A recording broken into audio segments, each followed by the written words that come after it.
Kami dari kelompok 4. Pada video ini, kami akan membahas metode regresi dalam machine learning sebagai bagian dari proyek 1.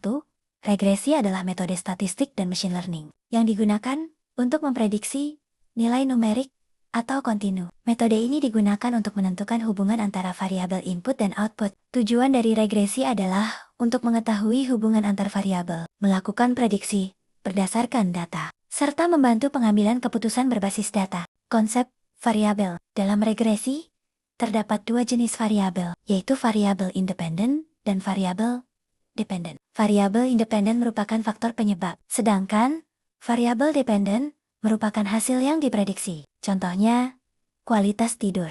Regresi linear merupakan model regresi yang paling sederhana. Model ini menggunakan garis lurus untuk merepresentasikan hubungan data. Persamaan yang digunakan adalah Y sama dengan X ditambah B, di mana A adalah koefisien dan B adalah konstanta. Cara kerja regresi linear adalah dengan menggambar garis terbaik dari data yang ada. Model ini meminimalkan error atau selisih antara nilai prediksi dan data asli. Metode yang digunakan dikenal dengan metode least square.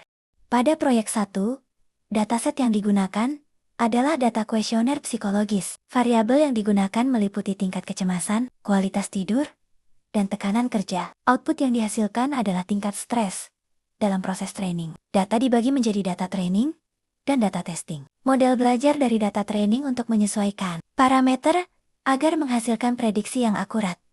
Setelah model dilatih, model dapat digunakan untuk melakukan prediksi. Model akan menerima data baru dan menghasilkan nilai prediksi, misalnya memprediksi tingkat stres seseorang. Hasil prediksi kemudian dievaluasi untuk mengukur akurasi model. Evaluasi dilakukan menggunakan metrik seperti May atau MS. Semakin kecil nilai error, maka semakin baik performa model.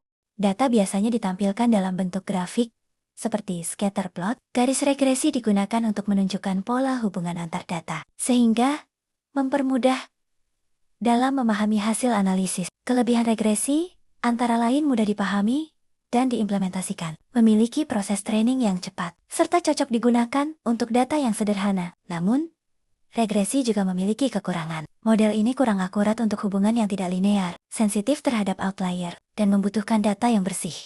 Kesimpulannya, regresi merupakan metode yang digunakan untuk prediksi numerik.